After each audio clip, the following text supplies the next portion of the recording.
Welcome back to the ILTA. It's day one, and to get things started at the Inspinet booth, we have Dan Reifsnyder. Dan, thank you for taking the time to talk to Inspinet. He is an expert on climate and sustainability, so we're going to talk a little bit about global trends in climate change, but also how it relates to ILTA. Dan, thank you for taking the time. Happy to be here. Dan, let's get things started off. How do you see the world right now in regards to climate and climate change? Well, let me take you back about 30 years or so, because I began working on the climate issue in 1989. Okay. And at that time, you got into a taxi cab any place in the world, and they said, "What do you do?" I said, "I work on climate change." They'd say, "What's that?" Yeah. What? Now you get into a taxi cab any place in the world, and they say, "What do?" You say, "Well, I used to work on climate change." They say, "Let me tell you about that." They all start talking. Everybody knows now. Things have changed dramatically in the time. In the past 30 odd years. Tremendously. And where do you see things going? We were talking briefly before we started the interview that there's the climate conference in Abu Dhabi towards the end of the year.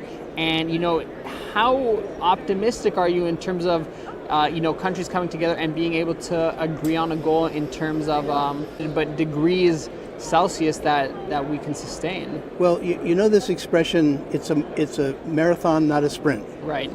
I think that's a very important expression to use when it comes to climate change, because no single COP is going to solve the problem. Right. And it's a multi-decadal problem that people have been working on, and there's much that's happened. I think there's much reason to be optimistic, but on the other hand, the science is very concerning. Yes. And the question is, we certainly haven't gone far enough, fast enough. Right. The question is, can we do that? Yeah. Yeah. I read recently, it's an El Nino year this year. I read recently that reports are suggesting we're going to have the hottest temperatures on record, and the next 5 years will continue to do so.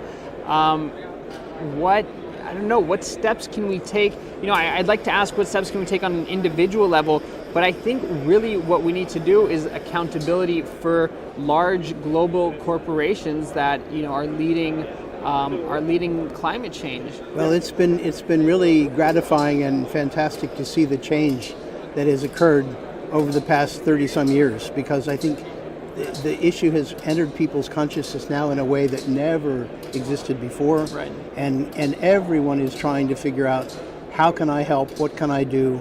How do we move forward? How fast do we have to go? And so forth. A lot of people are critical that Abu Dhabi is hosting the climate conference. Do you think it's actually a good opportunity that they're hosting it, or do you think it's?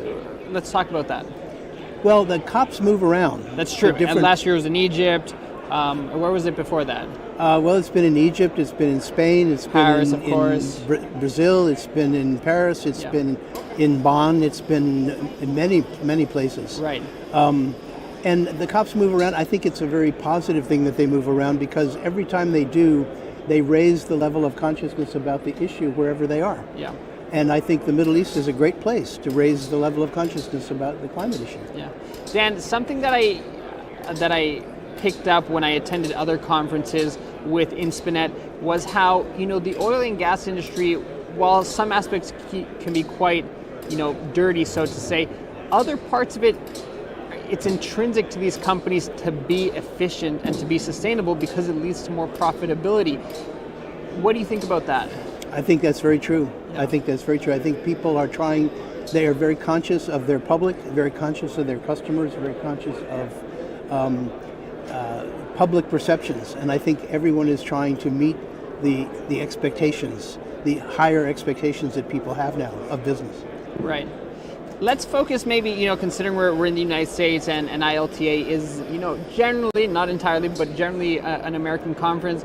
What do you think the direction that the United States is headed in terms of climate, and what actions can they take to strengthen, or to mitigate their climate impact?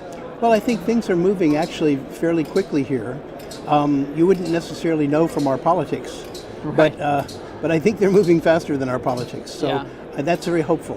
What about the aspect of having public-private partnerships and the importance that, or the necessity of having companies realize their role in terms of reducing climate change?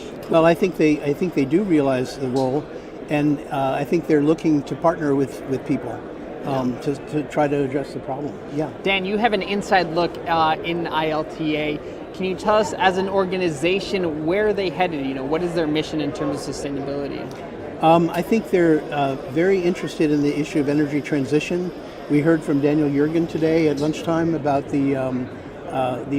about energy transition that's on the lips of everyone throughout the world. I think ILTA is very keen on the idea of energy transition and the various opportunities that are going to exist in the future, because ILTA is really all about energy. Right. I guess the only thing I would say is I would issue a plea for more, and I'm saying this here in the United States, for more bipartisanship on this issue, because you're not going to solve this. You're not going to solve the problem with Democrats alone. Right. We really need to have a common purpose. And I think, and you say this in the midst of this whole, the debt ceiling negotiation, and it's really a call from the people to look at your politicians and say, guys, get it together.